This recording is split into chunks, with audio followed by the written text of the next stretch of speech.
हमारे सटीक हमले लाइन ऑफ कंट्रोल और इंटरनेशनल बाउंड्री को पार करे बिना किए गए थे। जो दुर्दशा कल आपने पाकिस्तान एयरफील्ड्स की देखी और शायद आज भी एयर मार्शल भारती की प्रेजेंटेशन में, हमारी एयरफील्ड्स हर प्रकार से ऑपरेशनल हैं और जो बचे कुचे ड्रोन्स थे उन्हें हमारे शोल्डर फायर्ड हथियारों से मार गिराया गया। हमारे सटीक हमले लाइन ऑफ कंट्रोल और इंटरनेशनल बाउंड्री को पार करे बिना किए गए थे।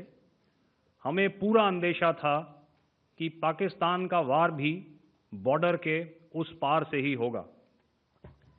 इसलिए हमने अपनी एयर डिफेंस की पूरी तैयारी पहले से ही कर ली थी। हमारी इन्वेंट्री में शामिल counter manned aerial systems, electronic warfare के साधन और एयर डिफेंस वेपन्स का इंडियन एयरफोर्स के इसी प्रकार के सिस्टम्स के साथ एक अनोखा मिश्रण किया गया। इसलिए आपने देखा कि जब जब पाकिस्तान एयरफोर्स ने हमारे एयरफील्ड्स और लॉजिस्टिक इंस्टॉलेशंस में 9 और 10 मई की रात को लगातार हमले किए, वो इस मजबूत एयर डिफेंस ग्रिड के सामने विफल हो गए। आपके सामने इस ग्रिड को एक तरीके से दर्शाया गया है। आप देख रहे हैं कि इंटरनेशनल बाउंड्री से कितनी layers, radars, counter unmanned aerial systems, उसके पीछे शोल्डर फायर्ड वेपन्स, हमारे विंटेज एयर डिफेंस वेपन्स जो कि काफ़ी सालों से हमारी सेना में हैं। एयर मार्शल भारती ने भी उसके बारे में बात करी। और लास्ट में हमारे modern air defence weapon systems. तो कोई मौका नहीं था कि पाकिस्तान एयरफोर्स ये मल्टी टियर डिफेंस को पार करके पीछे हमारी एयरफील्ड्स या लॉजिस्टिक इंस्टॉलेशंस को टारगेट कर पाए।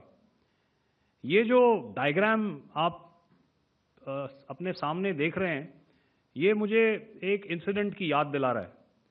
और मैं आपको इस उदाहरण के ज़रिए से एक ये एस्पेक्ट हाईलाइट करना चाहता हूँ।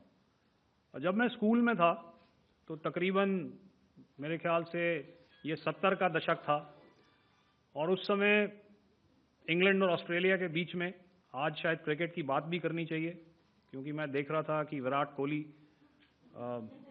ने टेस्ट क्रिकेट से रिटायरमेंट ले ली। कई भारतीयों की तरह वो मेरे भी फेवरेट क्रिकेटर हैं। तो 70 के दशक में ऑस्ट्रेलिया और इंग्लैंड की फेमस एशेज सीरीज चल रही थी और उस समय ऑस्ट्रेलिया के दो बहुत तेज गेंदबाज जो कि क्रिकेट हिस्ट्री में बड़ा उनका नाम है, जेफ थॉमसन और डेनिस लिली, उन्होंने अंग्रेजी बैट्समैन और उनकी बैटिंग लाइनअप को तहस नहस कर दिया था। और ऑस्ट्रेलियंस ने उस समय एक कहावत निकाली थी, that from ashes to ashes and from dust to dust, if Thommo don't get here then Lillee surely must. और अगर आप इस लेयर को देखें तो आप समझ जाएंगे कि मैं आपको क्या बताने की कोशिश कर रहा हूं।